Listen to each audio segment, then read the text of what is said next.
Okay, when the bar fills, you live.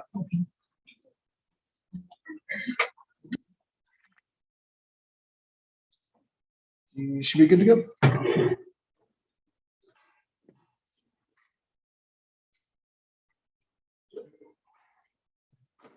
All right, good evening, everybody.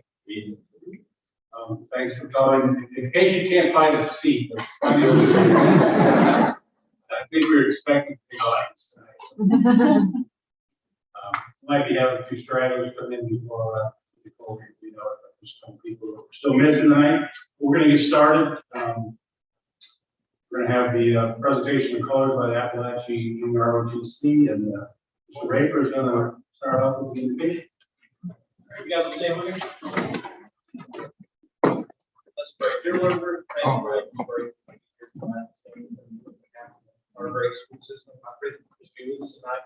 We're excited to cheer on those who are receiving acknowledgments of great things they have done for our new leader. Pray that you just be with those guys and continue that great work that they're doing to further our school system. I pray that you just be with us tonight as we make big decisions on everything that's on our consent agenda and future items to talk about, just that we choose what is right for our school system, what's right for our students.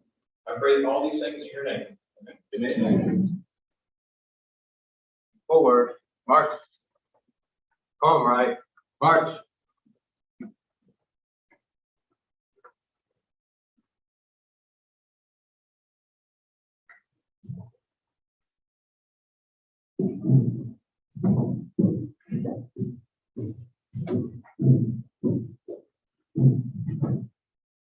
Mark time, march.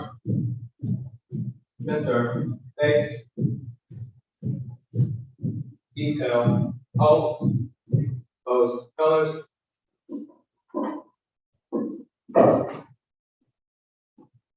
Present, arms. I pledge allegiance to the flag of the United States of America and to the republic for which it stands, one nation, under God, indivisible, with liberty and justice for all. Order, arms. Mark time, march. Face to the left, march. Forward, march. Forward, march.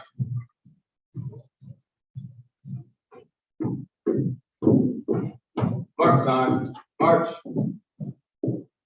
Detail, halt. Left, face. Order, arms. I'm Cadet First Sergeant Daniel Colston. I'm Cadet Captain Brandon Lloyd. I'm Cadet Sergeant Trevor Franklin. I'm Cadet Corporal Jude Johnson. Right shoulder, arms. Left, face. Well done, cadets. Thank you so much. Palm right, march.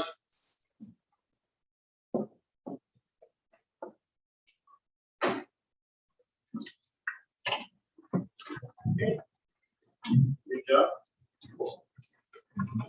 Start with, I'd like to motion to approve the minutes of the meeting from September 27th. Second. All in favor? Thank you. Next, for our meeting from October 4th, motion to approve. All in favor? And I'd like a motion to approve tonight's agenda. Second. All in favor? Okay. Committee reports. Ms. Kelly, Queen Safe Schools. This was planning their school and now also Appalachian High School, Bonavera High School, Yardo Elementary, and Haven. City of worked so hard finding something because they're doing such a great job. So we're decided to do it to Appalachian High School.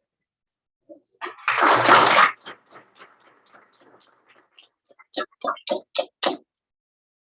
you, Mr. Kelly. Everybody, Michael, I believe you have some recognition, Sarah. Wonderful folks to recognize tonight. Start off with our custodial recognition. Yeah.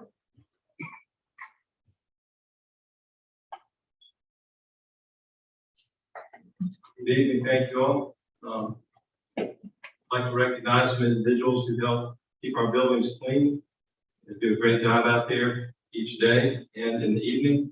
Our first award is to Sheila Pollard Sims. Sheila, if you would call up.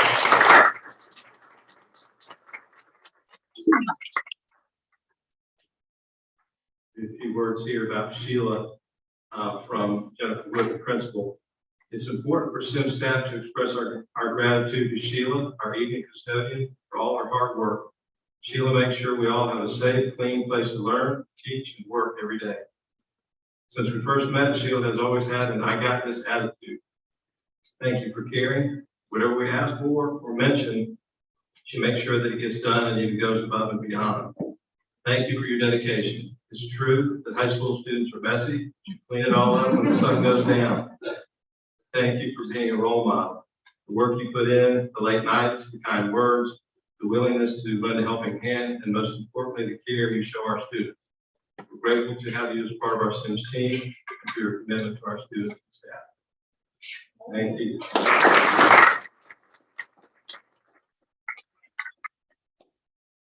Martha Barrientos, Westside Middle School.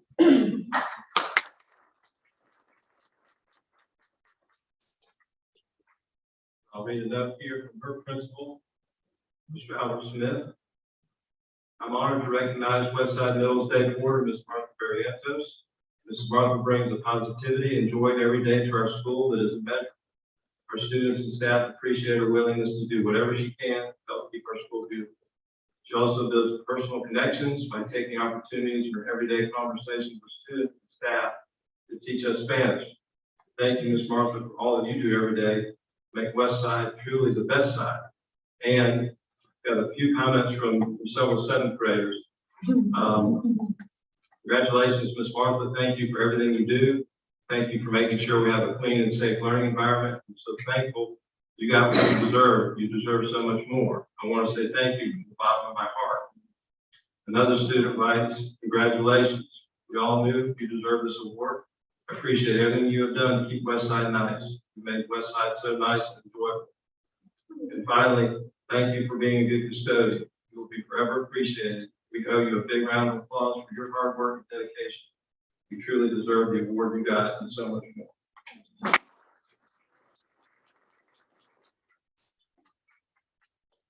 Bruce Baucom, Bethlehem Elementary School.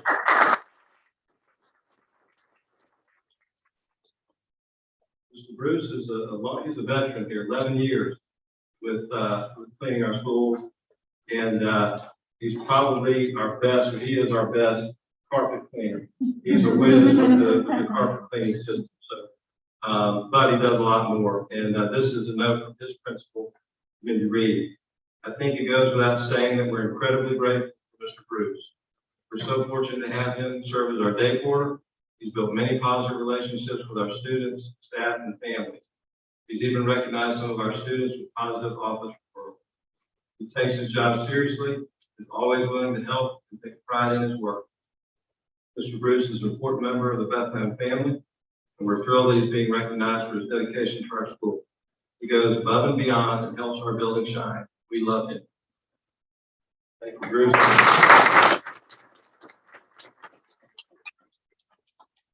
Finally, Austin Chiefman.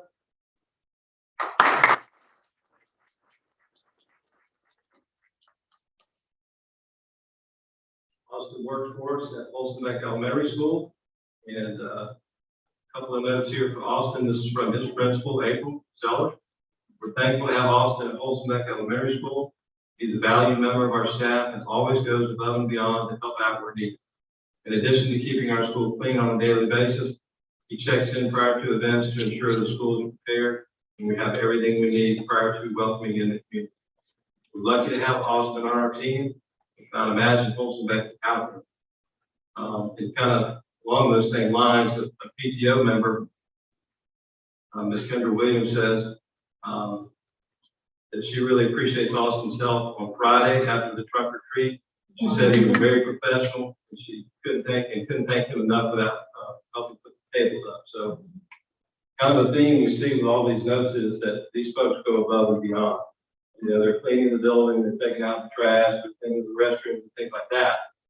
But when a principal or a teacher needs them, they're right there to chip in and help out. And that's what really helps them stand out so much. But thank you for what you do. Appreciate it.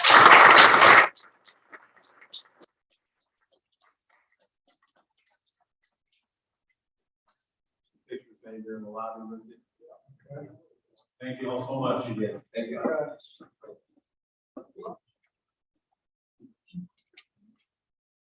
Good evening, members of the board. I'm Michael. It is my pleasure to recognize one of Minor Elementary's teachers. Her name is Miss Joyce Butler.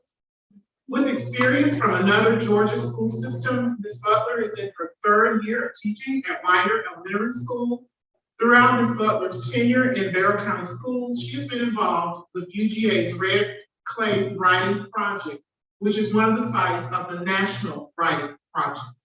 As a Red Clay Fellow, Ms. Butler has showcased the work of her fifth grade writers with several audiences, including graduate classes and at regional conferences.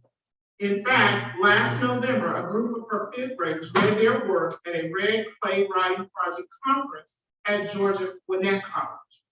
The feedback Ms. Butler and her students received was so inspiring that Ms. Butler submitted a paper presentation to share her work with a national audience at the annual conference of the National Council of Teachers of English, which is also called NCTE.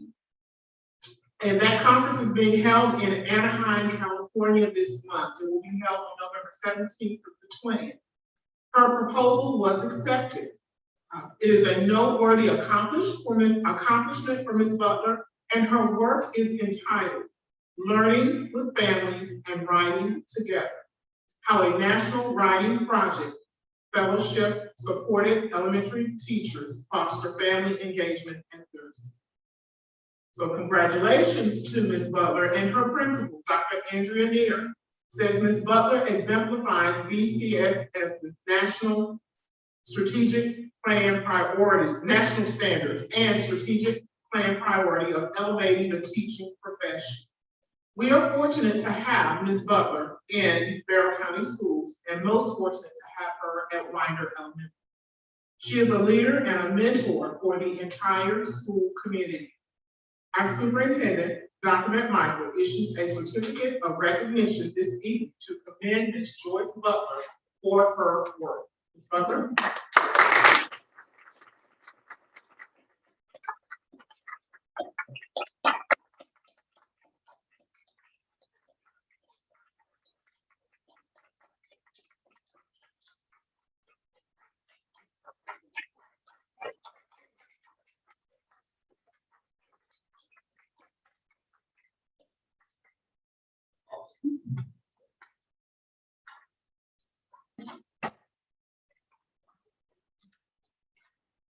Good evening, everyone. I'm so excited to have Stacey Waters here to help Dr. Michael present this amazing award to Ms. Monica Maskey. So Stacey, do you want to come on up? Thank you guys for having us tonight.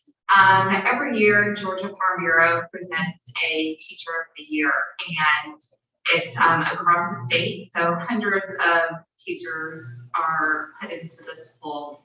And this year, one of our finest, Ms. Monica Massey, has been named Georgia Farm Bureau's Teacher of the Year. And we're so excited for all that she does in her classroom to incorporate agriculture. And I think from the video we're about to see, you'll see exactly how amazing she is.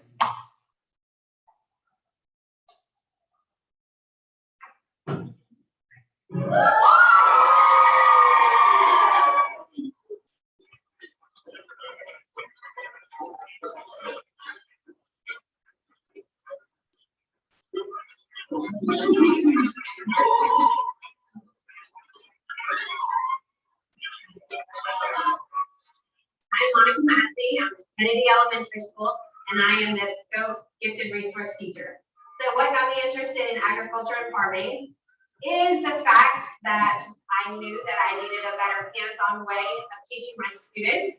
And next door at Westside, they were doing a science fair night, and I went over there, and some kids had done some composting projects. And I thought, you know what, our kids need to do that as well. So I went over there, had the kids come back over and teach my kids, asked Mr. Butcher if we could start a school garden. He said yes, and it just went from there. All right, a little bit about radishes. They are an edible root vegetable. Everything that I'm teaching my kids, I first had to learn. I've had to like radishes and taste test different things that maybe I'm not interested in eating. And I've learned how to actually grow something from a seed. I get so tickled to death whenever I see a sprout come up, or I knew nothing about our goats, but every day is a learning experience. I know nothing about our chickens, and I'm learning every single day. Everything they're learning, I'm learning as well. Miss Massey is definitely one of a kind. Her excitement is just so infectious to everybody around her. And I think that's what sets her apart from everybody else. So it's been awesome being able to work with her. You can teach agriculture in every subject. You can teach math. Today we did fractions whenever we cooked. I told them to cut their bread up into 4 pieces. We learned fractions. They can learn chemistry just by mixing things and making butter. We learned how it turns from a liquid to a solid. We write about agriculture. We write about everything that we see. We graph things that grow. They learn how to take care of the animals. They learn what they need to eat. They learn how to collect the eggs from the chickens. They learn what they cannot feed them. They're learning how to start a plant from a seed and having to take patience, and that growing our food takes time. And sometimes the best things in life take time to grow and nurture. It fits into every single area of our curriculum.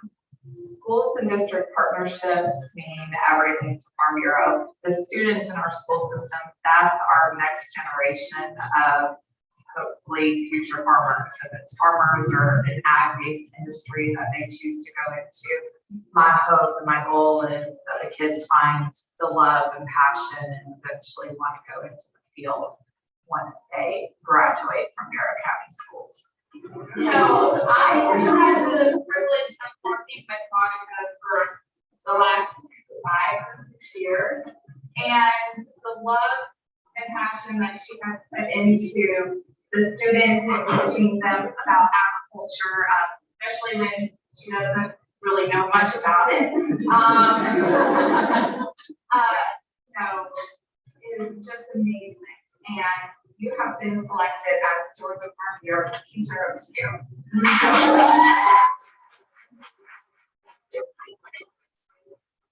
I am extremely humbled and honored to be chosen as the Georgia Farm Bureau Teacher of the Year. It is an award that I am taking very much pride in, and I am super excited that I still can share what I've learned and what I'm learning every day with all the teachers. And to be chosen out of the state of Georgia, I'm just beyond excited, proud, and humbled.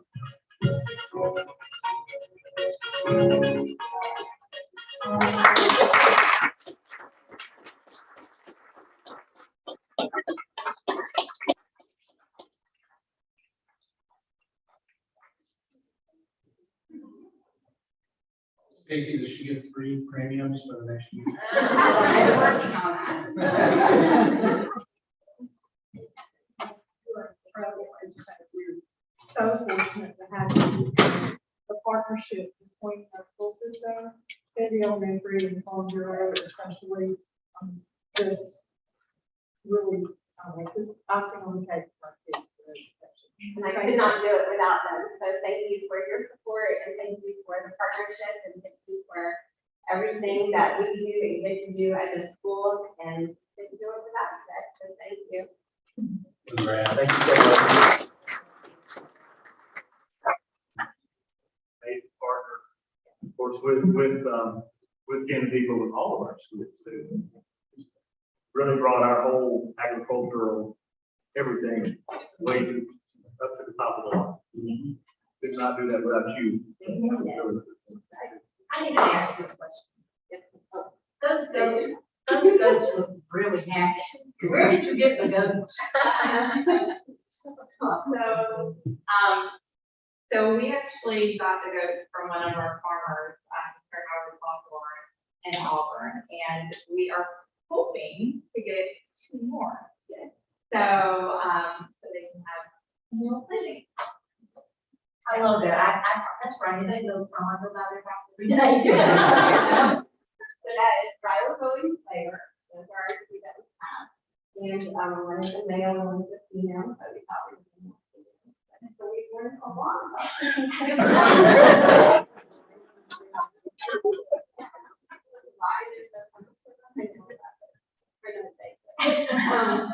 Yes, we learned a lot about, those things we can Go stack and screen place all over. Very sweet. Right. Thank you. Thank you. My pleasure to bring up 2 special awardees tonight also. Paul, I'd like to ask Dr. Sleepy James to come forward. Dr. James in Salem Elementary, our 2022 BAESP School Bell Award for Wildcat Read Program at BCSS. Congratulations.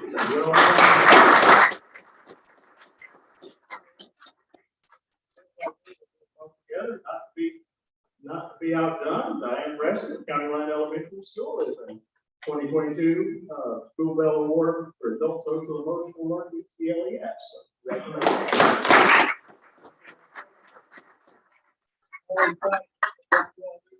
Very proud to see you get recognition out in the rest of the world that we all know we have the best folks here. The best things going on to exemplify that for us. We appreciate you representing it so well out with the organization, with the association of educational school principals. So, very good. Awesome. Thank you all so much.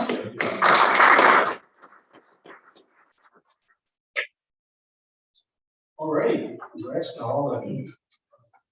Recognition of minutes tonight. No request to appear before the board or other visitors. Dr. Green. It's Houston.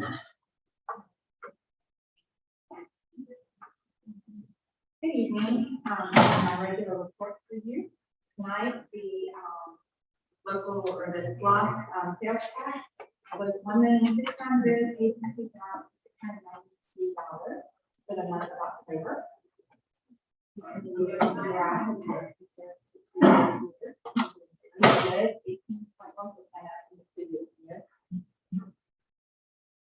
For our general fund financials, our total fund balance is $2,972,000. Our year-to-date revenue as of October 31st is $20.8 million. Our year-to-date expenditures, $50.3 million. Our revenue for the month of October total of 14.3, and the expenditures for the month of October is 12.1. We feel like our target is 30% a year. We like our revenues to be above that, but again, property taxes haven't quite decided. We have our detailed financials. Any questions about him? We'll move on to the special revenue fund for the month of September 2022. And our year-to-date revenue is $4.5 million, and our year-to-date expenditures $6.1 million. Our expenditures will always be more till the end of the year because these are most of our reimbursable grants. Our enterprise fund, we haven't started that fund yet. Move on to capital projects. We spent $9.4 million this year, and no, we received $9.4 million. We spent $14.4 million. And then our debt service, we received $6.8 million, mostly transfers, and expenditures of $6.7 million, mostly on our principal and interest on loan. Any questions? Thank you. Thank you.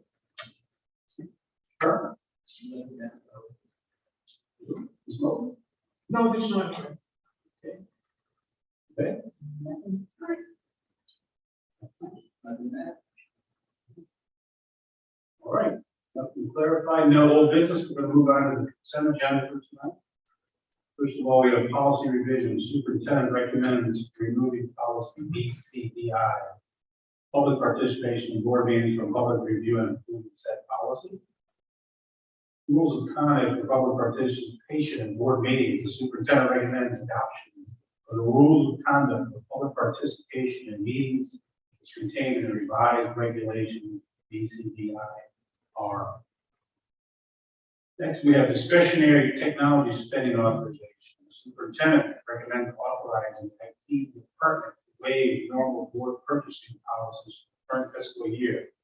When necessary, due to product supply scarcity, subject to a grand total authorization cap of $250,000, and spending authority, subject to best efforts and competitive shopping as per board guidelines, normal board approval loops, and normal board guidelines for the board. The cloud fused data migration tool. The superintendent recommends authorizing the purchase of data migration services from vendor Cloud Fuse for a total amount of $51,100 with an overage allowance of $5,000, the maximum total of $56,100. We have HVAC controls upgrade at State Elementary School. The superintendent recommends entering into a purchase agreement with Commercial Controls Group Inc. for the purchase of HVAC energy management controls for State Elementary in the amount of $45,410. Mobile classrooms for the 2023-24 school year. The superintendent recommends guaranteed maximum price of $1.3 million for Charles Black Construction to provide labor and material, site work, and utility provisions necessary to prepare for installation of mobile classroom units and or to relocate and assemble or dispose of existing mobile classroom units. Vendor for mobile classroom units and pods. The superintendent recommends approval for change order to the current contract with Barrow County Schools and modular solutions out of Cumming, Georgia, to provide, deliver, and install mobile units in preparation for the 2023-24 school year, the amount of $1.8 million. State closeout resolution for Auburn Elementary School renovation. The superintendent recommends final closeout of Auburn Elementary School renovation project. We have closeout resolution for Holstenbeck School. Superintendent recommends final closeout of Holstenbeck Elementary School renovation project. We have the closeout resolution for Appalachian High School Phase 4 renovation project. Superintendent recommends final closeout of Appalachian High School Phase 4 renovation project. And I get a motion to approve the consent agenda. All in favor? Okay. New business. New elementary school presentation, Dr. Thompson and Green. I'm looking forward to the opportunity to present to you some information on our new elementary school. Approximately 10 months from today, or in August of 2023, we will open our 10th elementary school. And this elementary school has given us the opportunity to consider the possibility of populating that school with students in a non-traditional way. And, we've had the opportunity to kind of consider how we might best utilize that space. And so tonight, what we'd like to do is to walk you through the reason we needed the elementary school, what we were trying to accomplish in terms of the construction of that school, the options that were seriously considered, the process by which we used to consider those options, including a major survey that was conducted with our parents and staff prior to fall break. We'll show you the results of that survey, and in the end, we will come to you with a recommendation from the superintendent. Good evening. As Dr. Green said, some of the information I'm going to present will have been seen by the board and the community at our informational sessions that we held in mid-October. Some of this is new, but we also want to be maximally transparent with the entire process, everything that happened, and all the information that was considered in this recommendation. So we have been, and I'm not going to shock anyone tonight, we've been growing quite a bit as a district. What you can see here is our trend as a district enrollment over the past 6 years.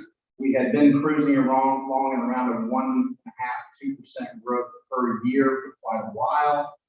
We had a little bit of dip as most districts did during COVID, but what you're seeing from last year to the current year is about 4% growth level, which is considerably higher. And that's growth that's already happened, which is not taking into consideration growth that is about to happen based on all of the developments that I'm sure you've all seen. You're traveling around Barrow County, there's a lot of development happening. That's going to mean a lot of growth. So if you look at those particularly acute Appalachian cluster, what you're looking at here is the enrollment at 4 elementary schools in the Appalachian cluster for school year 2018. Two things there. One is I can promise you neither of these schools had ample room to grow at that time. They were pretty much full or nearing that way at that time. And additionally, you'll notice there is some difference in the enrollment between the smallest elementary and the largest. They're not gigantic. What has since happened, as you can see our current enrollment figures, we have seen considerable growth at 3 of the 4 elementary schools. And that has led to about 270 more students total, which depending on what level you're looking at, is about a dozen classes worth of growth across those 4 elementary schools. And you'll notice that the discrepancies between the largest elementary school and the smallest has gotten rather large, which creates any number of problems for the district. What this has led to, and you can see the absolute number of growth across those 4 elementaries, is that has led to the need for a lot of modular units at these schools. You can see if you've ever driven across their campus, we have a lot more students than we would be comfortable with being served in modular units outside of the school. Those are way nicer than the modular units of my day. It's still not the optimal what we want our students to be in. So that has created the need for a 5th elementary. Obviously, we've been working on this for several years now. As this has to happen, you can see the current attendance zones for the Appalachian cluster. The blue zone is the Auburn zone, sort of southwest portion of Barrow County. You can see the gray is Kennedy, which covers a lot of land around Fort Yargo, South Winder, pretty large swath of the county. You can see the Yargo cluster, which is around the Yargo, Appalachia, and Morris area. And then you can see the rather large Bethlehem Elementary Zone, which stretches all the way to the border with Oconee County. You'll notice the new elementary, Austin Road, is located toward the east side of the county, kind of away from the other 4. So normally when we build new schools, we look at that zone, we build a new school, and because we want to try to balance the enrollment, we have to solve the problem of overcrowding, but also discrepancies in size. We would just do a rezone. We would then put 5 attendance zones, which many students would move into a different zone. Because Barrow County believes in innovation and not just doing what's always been done, we had some ideas that were brought up during the process to possibly look at a 4th and 5th grade academy. It is not that uncommon. There are a lot of schools in the state that use a 3 to 5 model, 4 to 5 model, things of those nature. And so there was a lot of interest in possibly looking at whether or not that might be a way to solve the overcrowding and imbalance issue, but also to potentially have an opportunity for a school that might have a little narrower focus on a particular developmental range, which would offer some advantage. So if you're going to make a change like that, you have to do a lot of research, you have to get a lot of feedback and do a lot of study. I can promise you that has been done.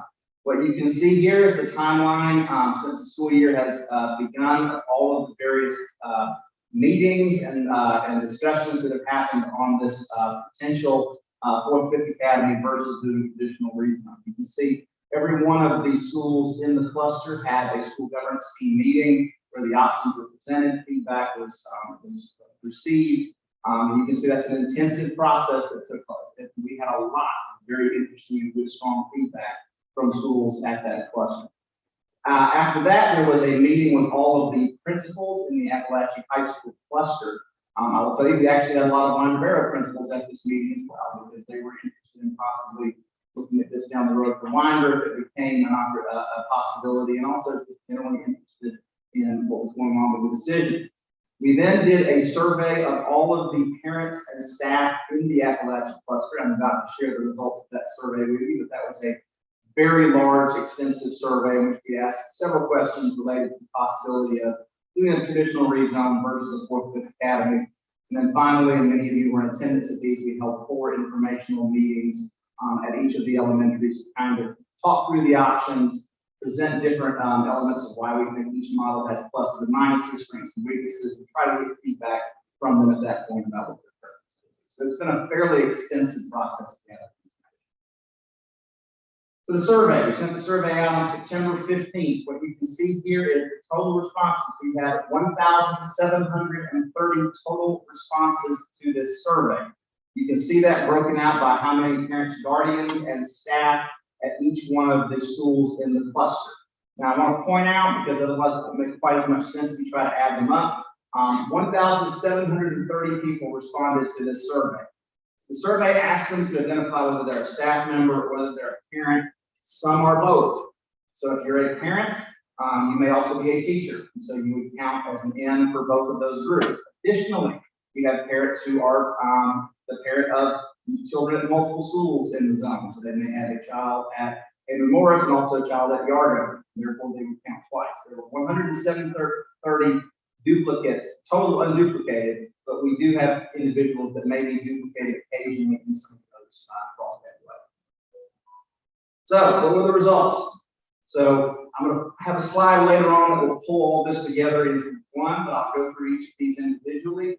What you're looking at here is just the overall summary. Green will always be preference for the traditional model, and blue would be preference for a 4th, 5th academy. What you can see is the overall preference across all of those groups, unduplicated, was 55% preferred the traditional model, 45%, give or take, preferred a 4th, 5th academy. Now you can see there are some fairly large differences between parents and staff. It would be fair to say parents had a mild preference for the traditional free zone, but it was not what I would call an overwhelming preference. It's around 53 to 47%. What you can see though is there's a much larger staff preference for traditional free zoning.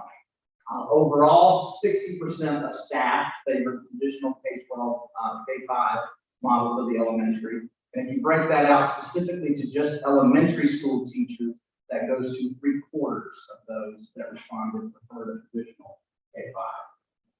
Now, breaking it out a little more by school, what you can see is this is for parents and guardians. That is, would include some teachers who may accommodate both, but primarily going to be parents and guardians. You can see the majority of the schools, the parents there preferred a traditional K-5, but there are some exceptions. Auburn parents preferred a academy model, and as did Ames parents. And one thing I will say for Auburn is all that what we offered for this model was that Auburn would be a 4-5 academy on their own campus, which means parents there are essentially voting for their kids not moving, whereas if there was a rezone, some of them would be potentially moving. So that may factor into that a little bit.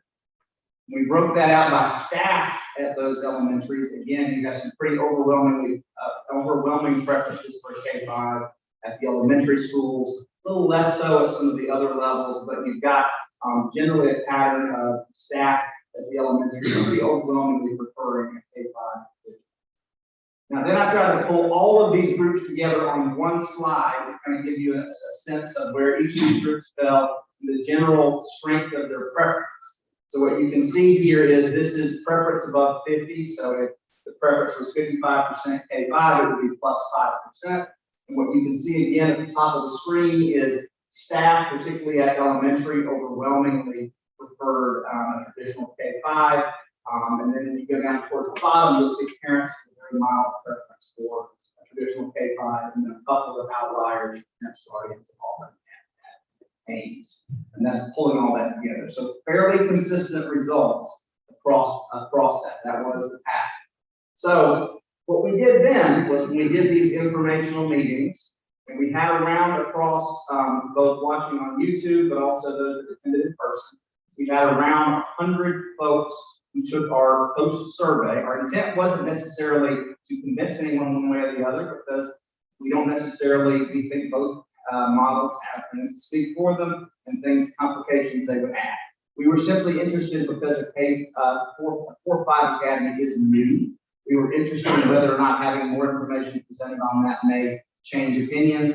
What you can see is of the groups that watched those informational sessions or attended them, They were selected on those that were already had a preference for a traditional K-5 model, about 75%.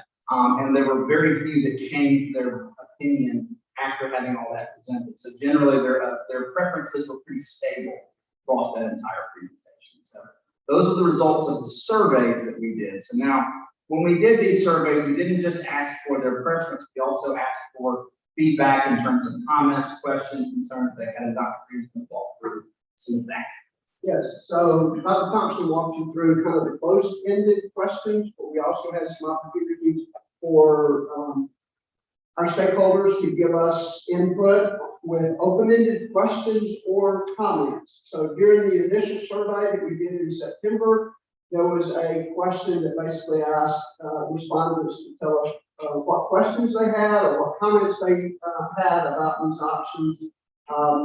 After that, we compiled those into a frequently asked question page on our website. I'll show you a screenshot of that in a second. And at the bottom of that page, there was an opportunity to submit additional questions or comments.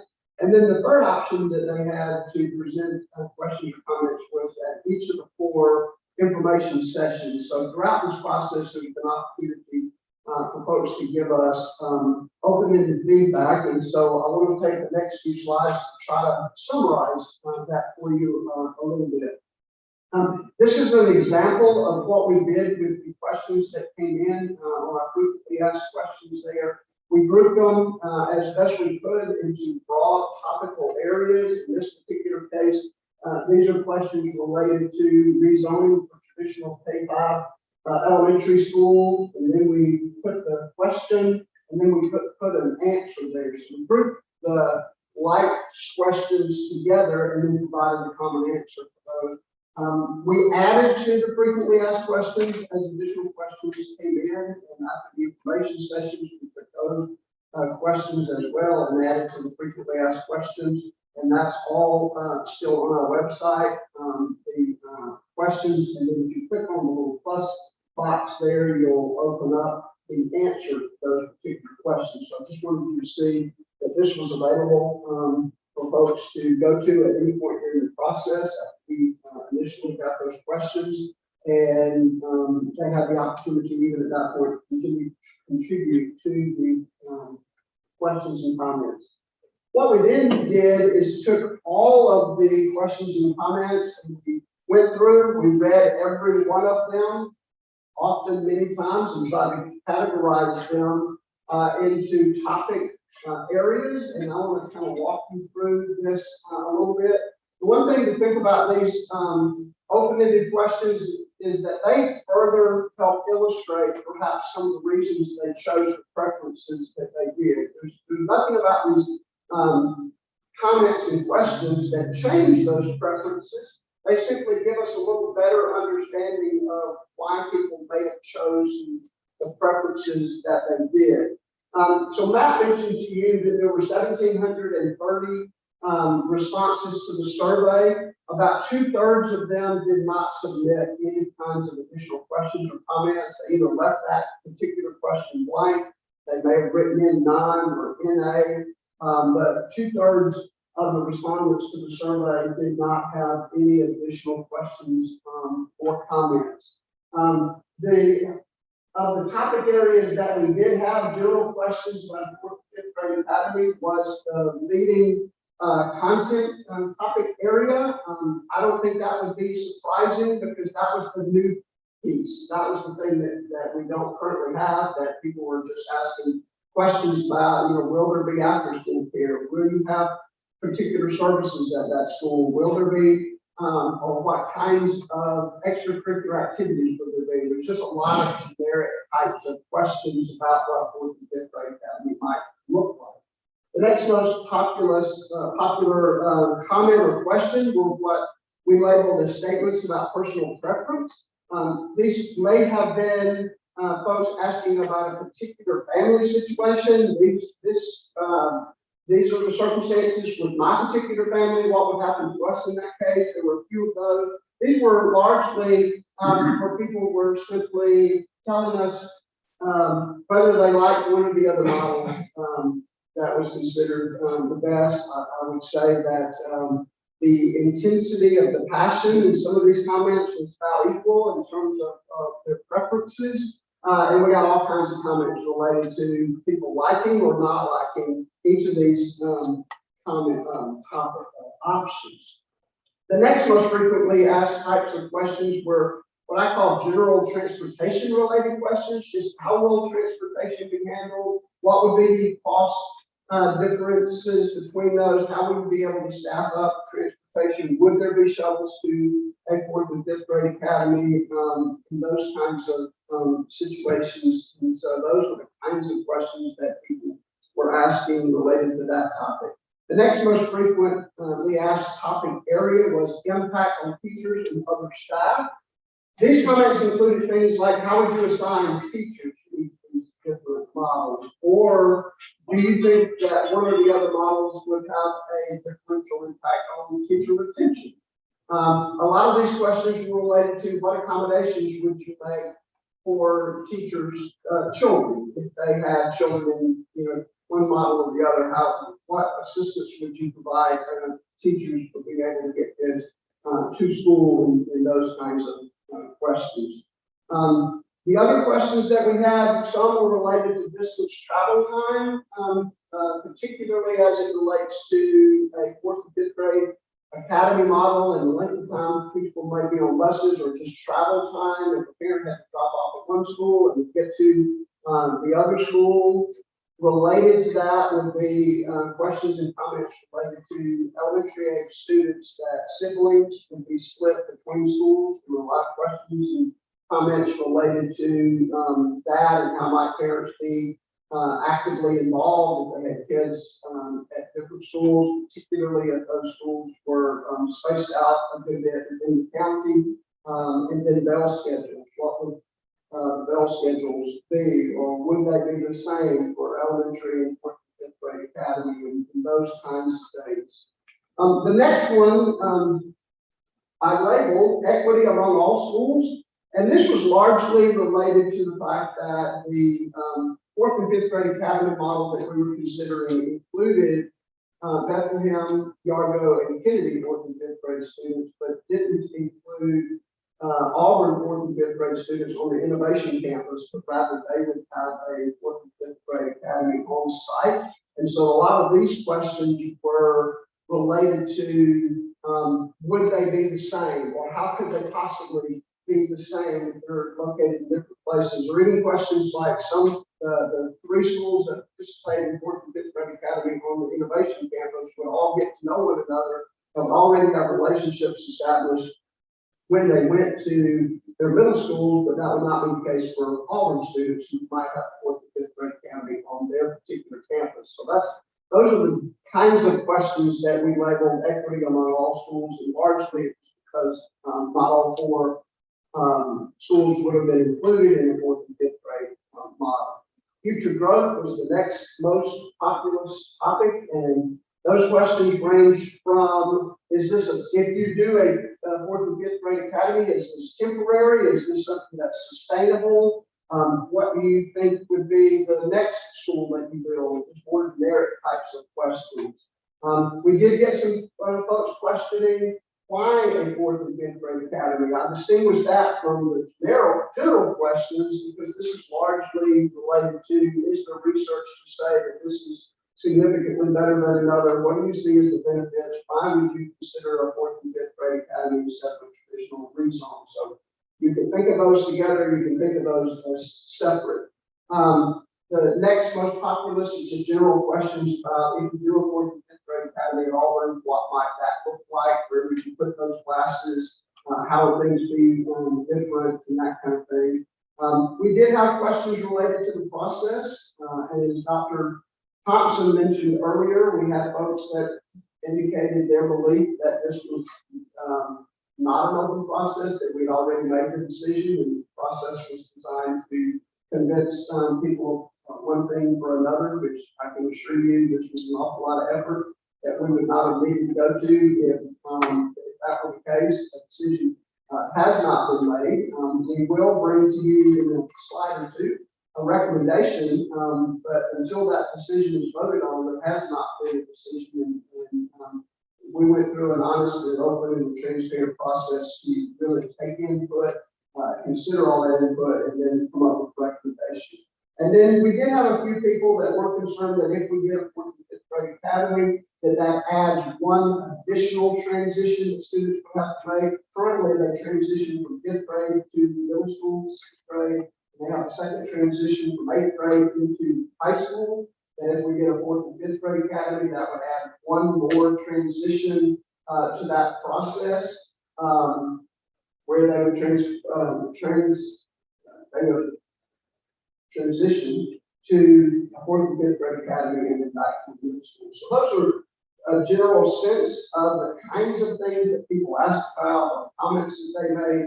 Again, these comments didn't change what the preferences that they had indicated that Dr. Thompson went over with you, but I wanted you to get a better feel for maybe the kinds of things that contributed to them picking the preferences that they did, things that they were concerned about. So, given all of that, given all those meetings, given the results of the survey, given the general information sessions, our analysis of the topics and questions, then the superintendent brings to you tonight a recommendation, and that recommendation is that the superintendent recommends designating the school system's 10th elementary school opening for school year 23-24, located on the Innovation Campus on Austin Road, as a traditional K-5 school, and moving ahead with the rezoning of the existing Appalachian Cluster Elementary and Middle School as necessary. We gave thorough consideration to the possibility of an alternative way of populating that school. We saw that there may be many benefits and that could come from that. And in the end, when we considered everything that came into play, then it just felt like at this time that the recommendation, the appropriate recommendation would be to treat that as a traditional K-5 school within the rezoning process. So we will attempt to answer any questions. If you have any that you would like to ask, or else I'll turn it over to Dr. McMichael for the final thoughts and comments. Any questions for? Yeah, I got a question. Dr. Green, first of all, you and Dr. Thompson, excellent presentation. Very great presentation. Of all of the objections you heard about the new school, especially the school, what was the most concerning objection you heard in terms of, there were a lot of people that didn't want it, but in terms of from a professional standpoint, what was the most, I guess, the most serious objection to it that gave you the most concern? I wouldn't say there was a particular objection. I mean, everybody's situation is different, and they have lots of different reasons for feeling that one option may fit better than another option. In reading all the comments, they were really all over the place, as you'll see, from a number of different topic areas.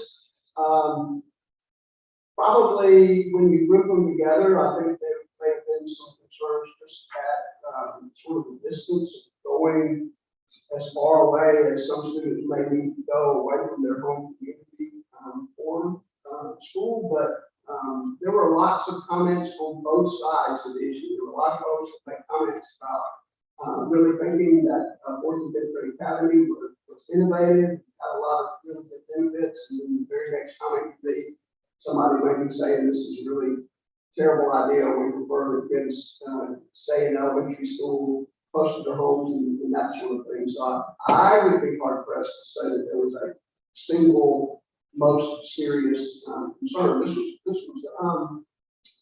These were options that either one would work, and as I said many times in general information sessions, there was no perfect answer. They both had a lot of good pros and some cons, and whatever decisions make, I think that there'll be people that will be on both sides that are happy and disappointed and not so happy. I'll mention one. We share a lot of formal feedback we got, but as you can imagine, we get a lot of informal feedback as well, both at the informational sessions, but also through other means. And in a perfect world, we would have been able to put all 4 of those elementary schools under one roof.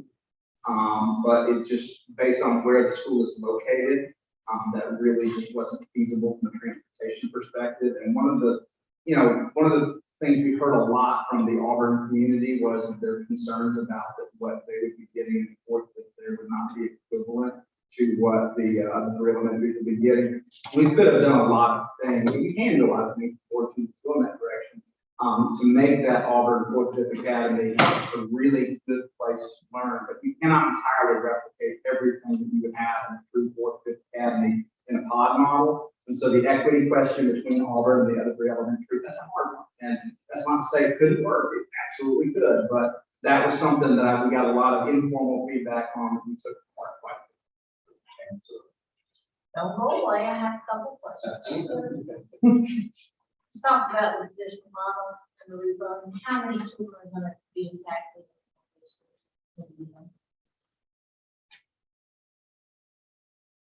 It's hard to know until we go through that process. It will be well over 1,000. And how many students do we have in the pre, fourth, and fifth grade with that? I think it's 800.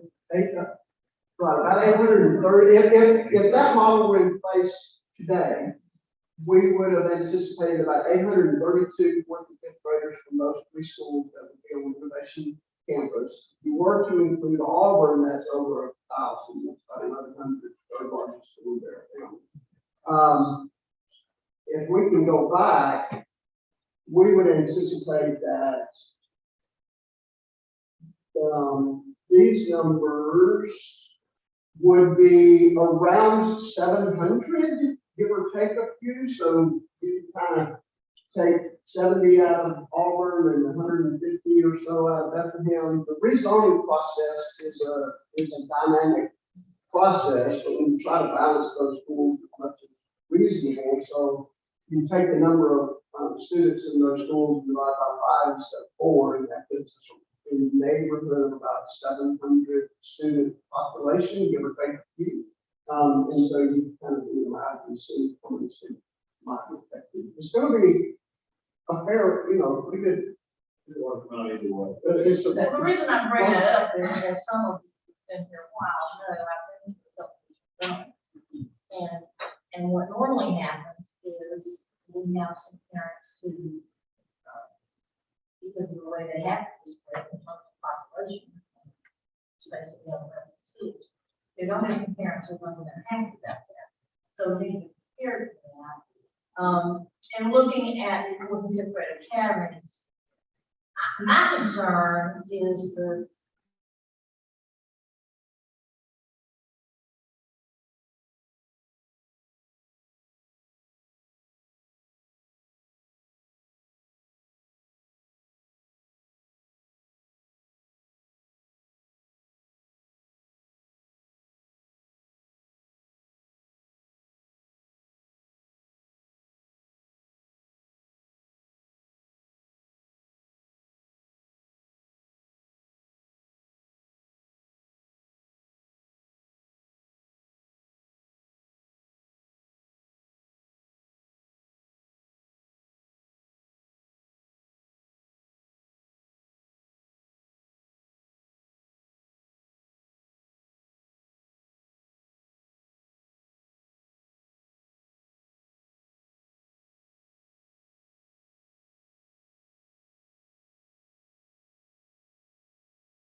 were in the area that they've already proposed that they're where I live.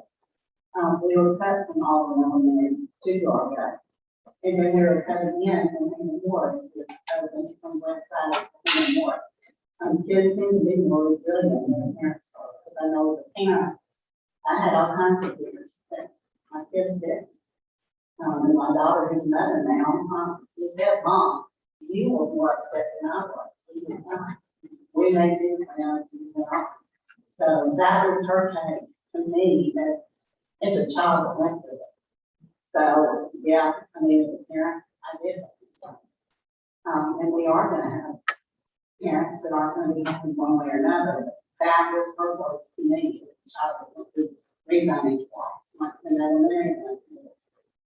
But we need to get used to it, because as the rooftops continue to Yeah. go, this is gonna be a necessary evil for the next 5 to 10 years. Yeah, and just about every year, probably. And I'd like to say thank you, because every one of you that has spent hours and days and weeks on compiling all of this information, you still have normal jobs that you have to do, and this shows how innovative Bureau County is. And we are an innovative county. Would we like an innovative elementary school? Yes, but we were trying to put a square peg into a round hole. We realized it wasn't gonna work. And so we're gonna do a traditional, hate that word, we're gonna do a rezone, but we're still gonna be innovative in our schools as we rezone. And I think that's the key thing to remember is we're not being innovative by not doing this process. And I want to thank, because I was at every one of the hearings, and everyone, Dr. McMichael, Matt, everyone, and all of y'all with what you've answered, you gave parent, how you formulated this and how you explained it the last 2 public hearings, and why it had to be skipped. Because I know Dr. McMichael, Dr. McMichael got called with one of them, but that, the teacher, I think, that she was upset because she didn't like that they were having 10 raised on him. So then you explained a lot, and I think the last meetings went better at explaining. So I think y'all did an excellent job of really giving the other non-traditional a fair shake and trying to really put, it's obvious how much work all of y'all, Joe, all of y'all, put into it.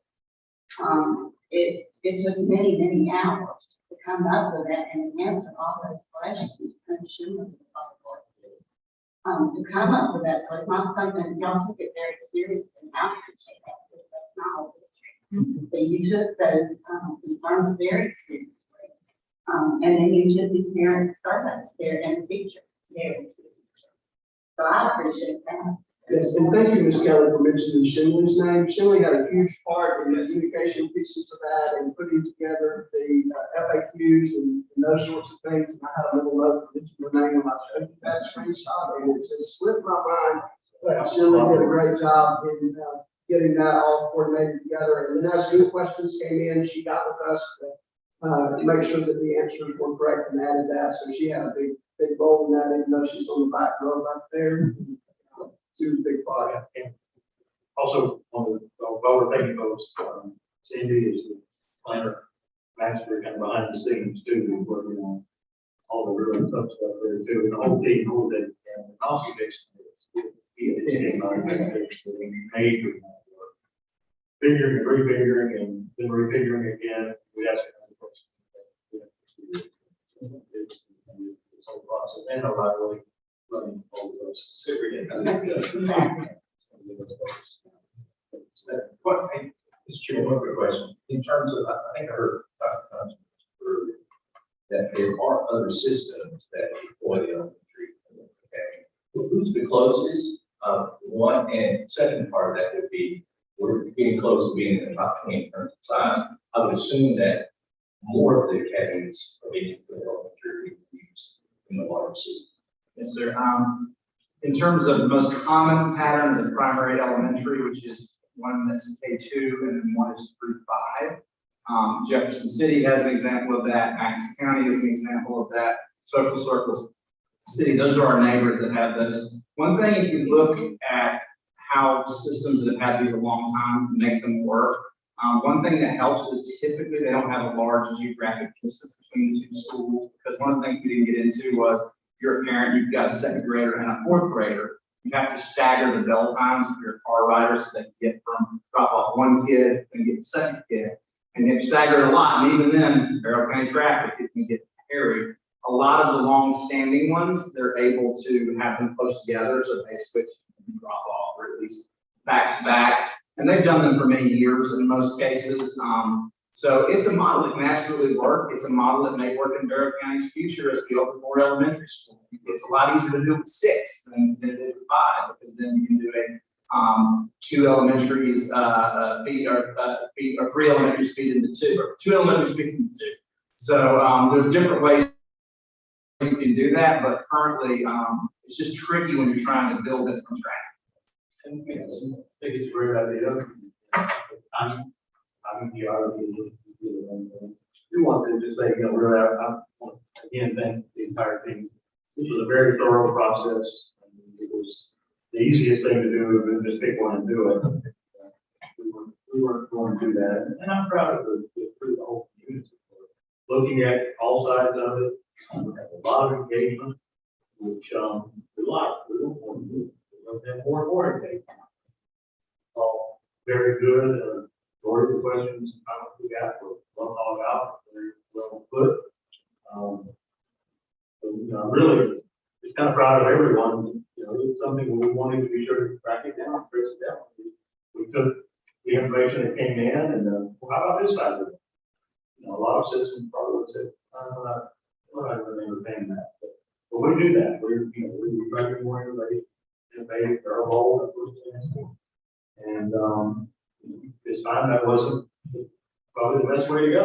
But we definitely, I feel very comfortable. We're in down all the pros we could and made sure of that.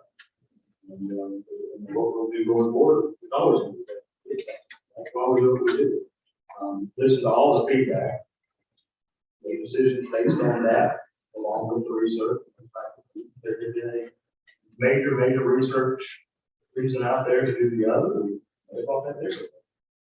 Try to make that work. But just, you know, there were some good things that SEO, Steve mentioned, going on, but that can also be handled additional. I thought that would be, and they do very traditional. But, you know, with all those lines too. So I just proud of the whole exercise of what we've done. A lot more work, maybe taken in other districts or other places would have done. But I'm going through that process. Better.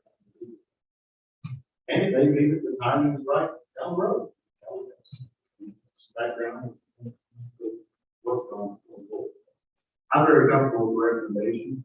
I guess the only question really now is, do you all want to move forward on it tonight, or do you have any questions or concerns? They have on. Somebody want to make a motion to approve the recommendation? I'll make a motion. Motion, Ms. Stevens, Ms. Kelly, second. All in favor? Any opposed? Just ready to get going. We will get started on the next steps. Very good. Appreciate y'all's patience with it. I'm going to write down the different trails. We all work again. Can't thank the team enough. You know, a lot of extra time over and above what other guys. I'm confident we can run down, like I said, every. Great job. Appreciate everybody. Okay, next, need a motion to approve our committees to meet. All in favor? Okay. Don't believe we have anything to talk about in executive sessions. That's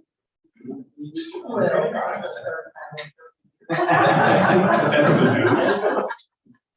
All right, our next meeting will be the work session, the end of the month, 29th. If there's nothing else to discuss, one other thing I did want to mention, we do have a official president. Please one before to take it to the next step. So we'll see our polls, with the form. We'll look out for that. Okay, thanks everybody.